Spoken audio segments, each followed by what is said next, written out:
mais de 5 décadas perambulando por aí com uma câmera na mão. Eu tô falando de Bob Wolfenson, um dos mais renomados fotógrafos do país, que abre uma nova exposição chamada Exteriores. O Metrópolis de hoje tá só começando. Eu rompo a cada 3 anos com essa persona pública minha de fotógrafo de mulheres, cosmético, de estúdio, de retratos.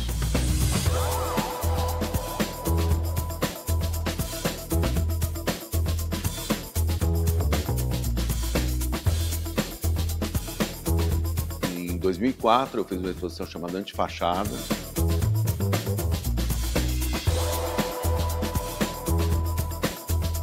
Em 2007 eu fiz uma chamada Caminho do Mar, que era só das coisas de Cubatão. Em 2010 eu fiz Apreensões, que eram apreensões policiais. De tempos em tempos. De tempos em tempos eu rompo um pouco com esse meu cotidiano.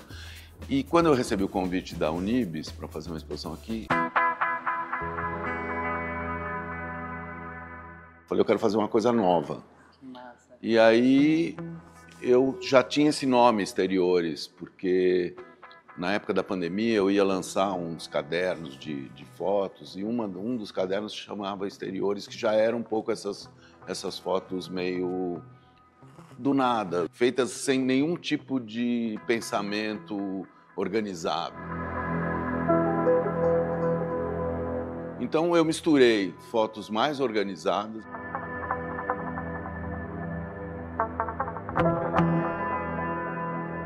Tem coisas até feitas com celular.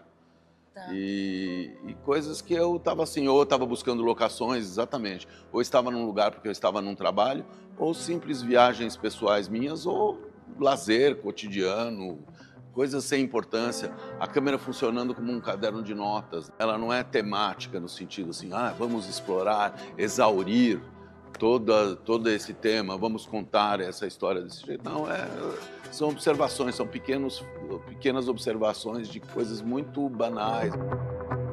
Profissional aqui não No tem... sentido de bastidor de alguma foto que você foi fazer Esta é a trabalho. foto profissional. Esta é a foto que eu fiz para uma publicação.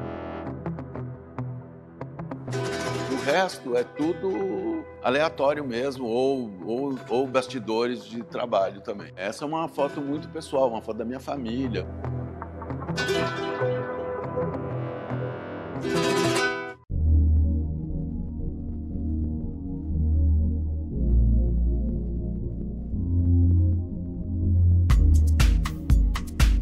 Eu transito por muitas disciplinas da fotografia e advogo esse fato, entendeu? Eu acho que se há alguma coisa original no meu trabalho, é isso. É poder sair desse fotógrafo de moda para esse fotógrafo de retratos, para esse fotógrafo de nus, para fazer publicidade, para fazer esse trabalho aqui, para fazer meus projetos pessoais. Tudo isso eu vou alternando, vou fazendo. Por isso que eu estou muito ocupado.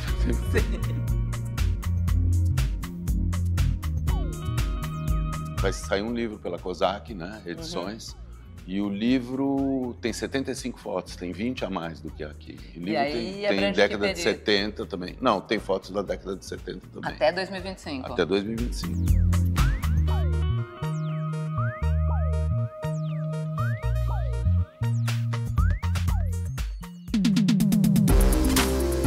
Contar uma história é coisa importante. A civilização começa com alguém contando uma história. Uma parecida com a que vou contar. Uma mulher tentando descobrir a sua própria história, uma biblioteca incrível no meio de uma cidadela em algum lugar do Brasil. Uma família onde todos os homens têm os nomes de Lutero. Esses são alguns dos elementos que compõem Ozymandias, o primeiro romance do membro da Academia Brasileira de Letras, José Roberto Castro Neves. 3 corpos e uma carroça na encruzilhada. Ozymandias não sabia, mas naquela noite ela matou sua genitora, a mulher que a carregara na barriga e a quem jamais chamara de mãe. O livro é uma tragédia grega ambientada no Brasil, ambientada no interior do Brasil. Eu me lembro de como tudo aconteceu. Nessa cidade, Ateninhas, que é uma cidade fictícia, inclusive a brincadeira do livro já começa porque o livro é dedicado à biblioteca de Ateninhas. Fui muito tempo atrás para Ateninhas, com a missão de cuidar da biblioteca, uma extraordinária coleção preciosidades literárias que, por motivos curiosos e inusitados, haviam chegado lá.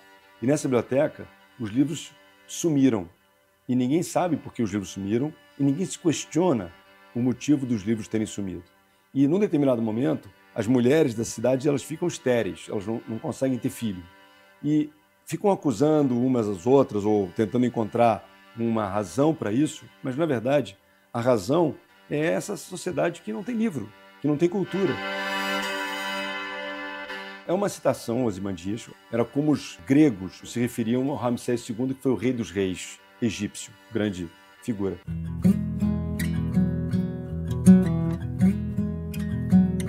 Por que uma carreira já de escritor tão sedimentada, por que ir para uma ficção? Uma vez eu ouvi alguém dizer, dizem, esquecem, não dizem, dissessem. Melhor contar. Como advogado, você também é doutrinado a ser muito claro no que você escreve. Quando você parte para uma ficção, é exatamente o oposto. Então, para mim, como advogado, foi um desafio tornar obscuro o que eu escrevia.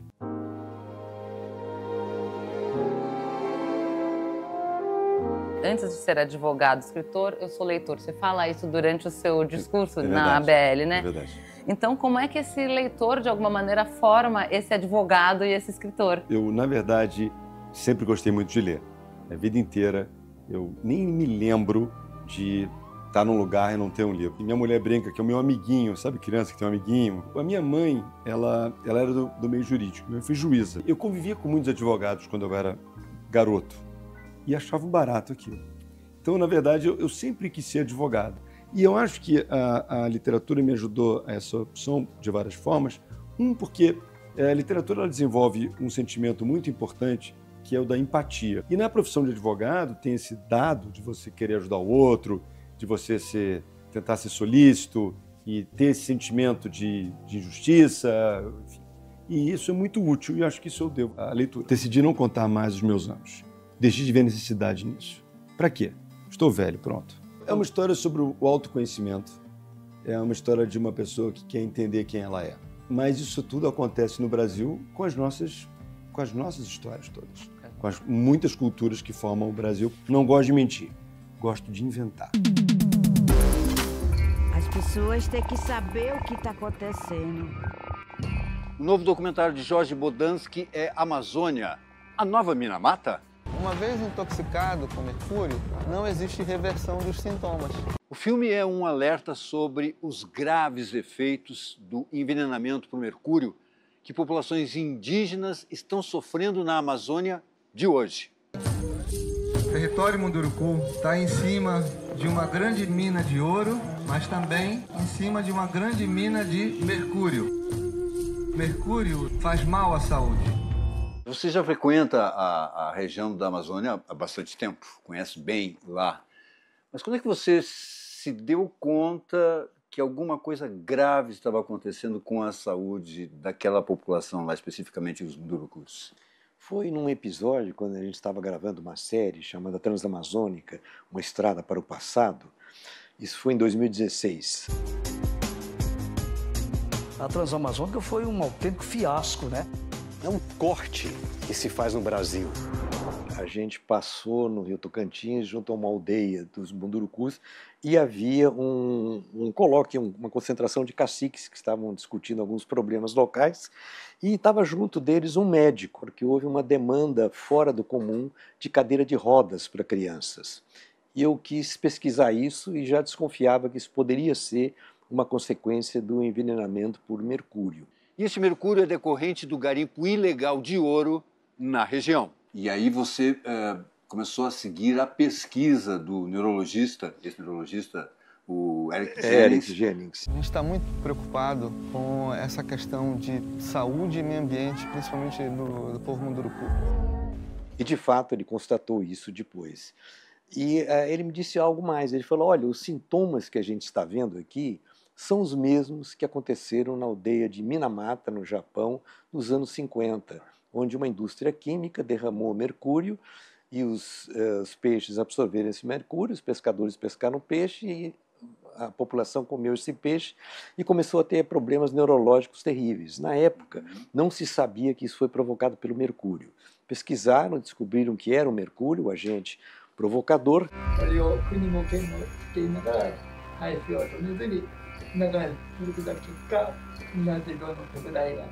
Milhares de pessoas sofreram as consequências desse derrame de mercúrio, porque a contaminação do mercúrio ela é muito invisível nos primeiros tempos, né? Leva dezenas de anos para se tornar visível, para as pessoas sentirem o que está acontecendo. E a ideia de comparar com o Japão é justamente tornar visível aquilo que hoje é invisível, mas do que vai acontecer.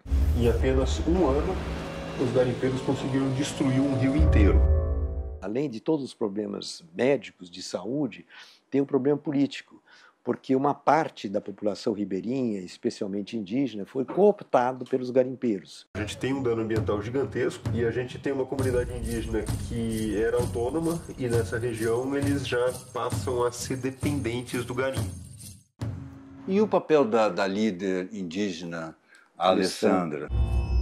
Toda a região da Amazônia, onde tem garimpo, está contaminada. Alessandra Munduruku, nós a conhecemos durante o nosso trabalho, ela era uma estudante de direito, né, e muito ativista, né, e que sabia disso, mas ela também não sabia, vamos dizer, da história de Minamata, né, e quando a gente mostrou para ela o que estava acontecendo em Minamata, ela resolveu tomar frente dessa causa. As nossas águas estão sendo contaminadas pelo mercúrio, a nossa água está suja. Isso não começou agora, já vem de algum tempo. Atravessou vários governos. Os governos estão cientes disso, do que está acontecendo em relação especificamente a esses efeitos dessa doença, chamada doença de Minamata? Eu acho que eles não têm conhecimento nem consciência da gravidade da situação.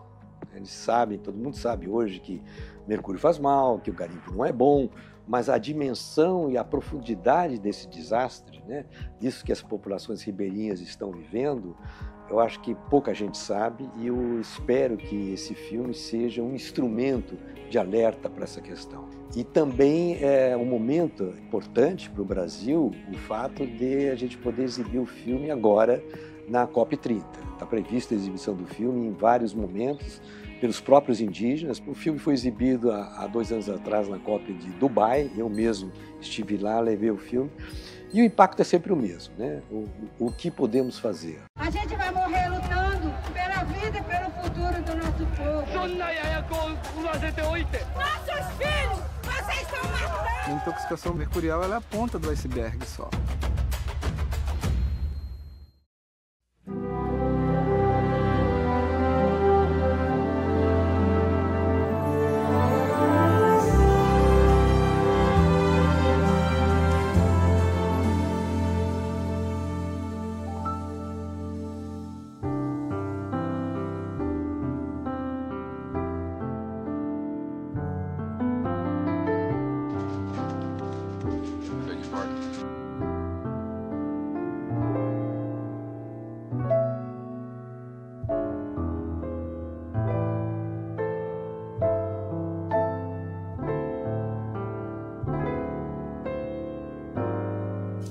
Informação, entretenimento e cultura, você está no lugar certo, Metrópolis Programa.